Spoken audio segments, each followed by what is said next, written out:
Indian government हमेशा crypto currency के पीछे पड़ी रहती है, लेकिन अभी फाइनली सुप्रीम कोर्ट ने अर्ज किया गवर्नमेंट को कि क्रिप्टो करेंसी को बैन नहीं किया जा सकता, इसको सिर्फ रेगुलेट किया जा सकता है। अभी क्लियर इंस्ट्रक्शंस आई हैं सुप्रीम कोर्ट की तरफ से, जिसके ऊपर अभी इंडियन गवर्नमेंट को काम करना ही पड़ेगा। इससे पहले आपको पता ही है कि इंडियन गवर्नमेंट ने जो भी किया है, अभी तक फाइनेंस मिनिस्टर ने जो भी किया वो सिर्फ इतना ही किया है कि इसको रेगुलेट ना करते हुए भी इसके ऊपर इतना बड़ा टैक्स और टीडीएस लगा दिया। यहाँ तक कि जो फॉरेन के एक्सचेंजेस है, अगर हम उनके ऊपर भी क्रिप्टो करेंसीज को ट्रेड करते हैं तो उनके ऊपर भी सेम ही हमें टीडीएस देना पड़ता है, यानी कि हम ऑब्लाइज्ड हैं, जो कि हमें देना ही पड़ेगा।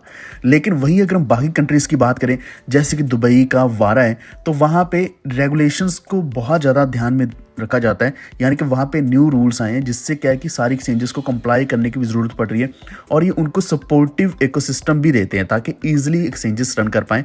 एक्सचेंजेस ही नहीं बल्कि जितने भी क्रिप्टो करेंसी प्रोजेक्ट हैं। और सिमिलरली यहाँ पे तीसरी जो चीज़ है वो है एल साल्वाडोर, जो हम इस वीडियो में डिस्कस भी करेंगे कि उनका अगर हम देखें, उन्होंने क्रिप्टो करेंसीज को एक्सेप्ट किया, बिटकॉइन को एक्सेप्ट किया, बिटकॉइन में बाइंग करी, लगभग 6100 बीटीसी का रिजर्व इन्होंने मेंटेन किया। अब इसके बाद क्या है कि अभी इनका जो प्रॉफिट है लगभग $350 मिलियन से भी ऊपर जा चुका है, और वो भी सिर्फ और सिर्फ बिटकॉइन बाय करके रिजर्व में रखने पर। और रिजर्व तो मेंटेन कही है, लेकिन यहाँ पे प्रॉफिट भी आ गया, और इन्होंने क्रिप्टो करेंसी को इतना सपोर्ट किया कि इसके ऊपर कोई टैक्सेस भी नहीं है और इसको एज ए रेगुलर करेंसी भी यूज़ किया जाता है। तो आज की वीडियो में हम इसी के बारे में डिस्कस करने वाले हैं कि सुप्रीम कोर्ट ने क्या कहा है रेगुलेशन के बारे में, और बैन हटाने की बात इन्होंने करी है।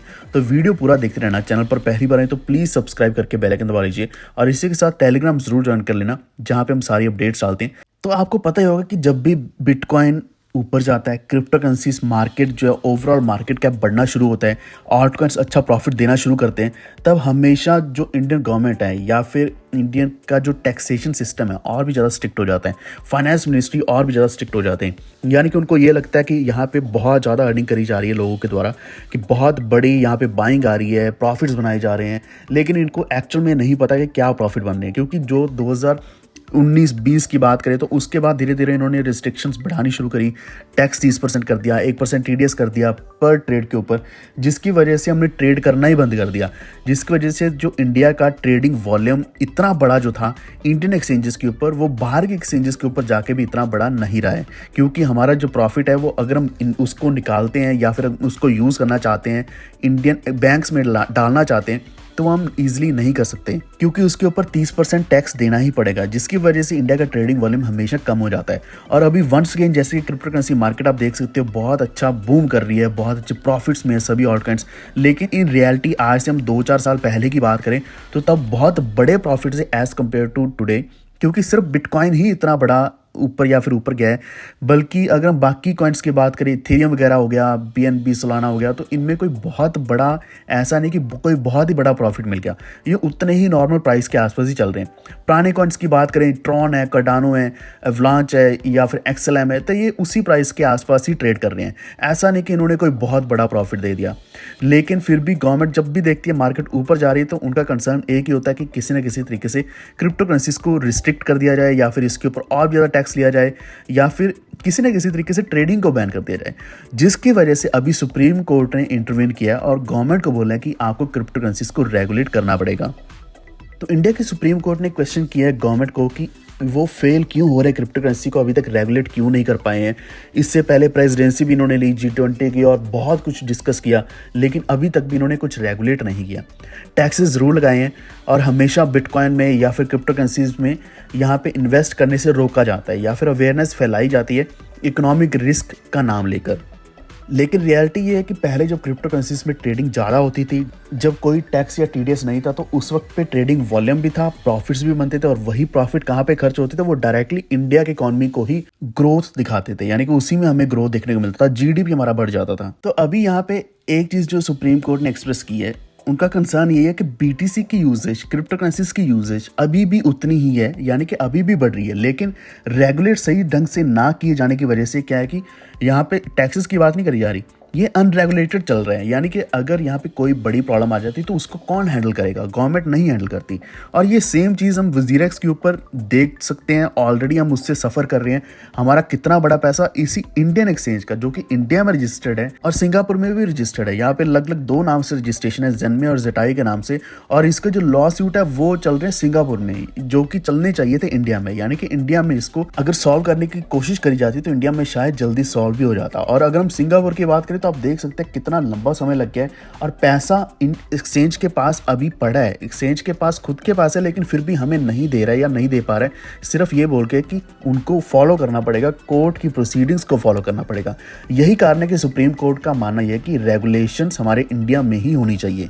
तो जो जस्टिस सूर्यकांत हैं उन्होंने बोला है कि जो पैरेलल इकॉनमी है ये बहुत बड़ा डेंजर है कंट्री के लिए, क्योंकि ये रेगुलेटेड नहीं है। यहाँ पे जो बिटकॉइन की ट्रांजैक्शंस करी जाती हैं ये बहुत बड़ा कंसर्न है। और मेनली उन्होंने ये कहा है कि यहाँ पे जो इम्प्लीमेंटेशन है क्रिप्टो टैक्सेशन की, ये कोई बहुत बड़ा सोल्यूशन नहीं है, ये रेगुलेशन नहीं है, ये सिर्फ टैक्स कलेक्ट करने का तरीका है। यानी कि यहाँ पे जो प्रॉफिट्स होंगे उसके ऊपर टैक्स तो कलेक्ट कर लेंगे, लेकिन उसको रेगुलेट कौन करेगा, उसको अंडर कंट्रोल कौन लेकर आएगा?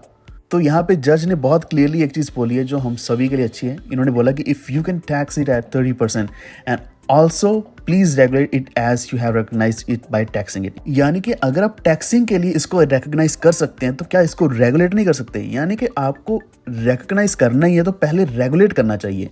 अगर आप इसको एक्सेप्ट करना चाह रहे हैं समहाउ तो पहले रेगुलेट करो, फिर उसके बाद टैक्स लगाओ।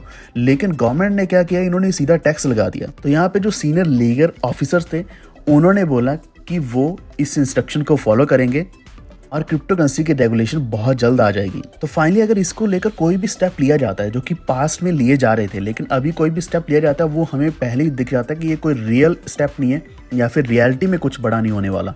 अगर होता है तो हमारा वजीरेक्स जैसे जो प्रॉब्लम्स चल रही हैं वो सॉल्व होंगे, या फिर और भी जो एक्सचेंजेस सफ़र कर रही हैं ट्रेडिंग वॉल्यूम की वजह से, उनके ऊपर भी ट्रेडिंग वॉल्यूम आना शुरू हो जाएगा और हम ईजिली INR से ही डिपॉजिट्स विड्रॉल्स कर पाएंगे क्रिप्टो करेंसी एक्सचेंजेस के ऊपर।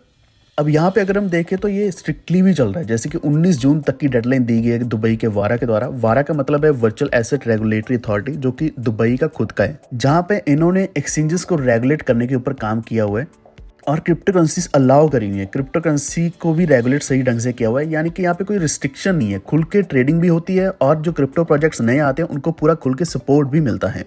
और यहाँ तक कि रिपल के कोई 2 बड़े कस्टमर्स है UAE में जो रिपल पेमेंट्स एक्सेप्ट कर रहे हैं इस वक्त। तो इस तरीके से अगर बड़े प्रोजेक्ट्स के साथ इंटीग्रेशन होता है, अगर इंडिया में होने लग जाए तो इंडिया बहुत आगे बढ़ सकता है। लेकिन अगर इंडिया एक्सेप्ट ही नहीं करेगा क्रिप्टो करेंसी या फिर ऐसी न्यू लेटेस्ट ब्लॉकचेन जैसी टेक्नोलॉजीज को, तो हम हमेशा की तरह पीछे रह जाएंगे। अब इसी के साथ आप एल साल्वाडोर की ही बात कर लो, जहाँ पे क्रिप्टो करेंसीज को एज ए करेंसी माना जाता है, यानी कि वहाँ पे लीगल टेंडर माना जाता है। वहाँ पे क्रिप्टो करेंसी से भी पेमेंट हो जाती है, पेमेंट रिसीव भी हो जाती हैं।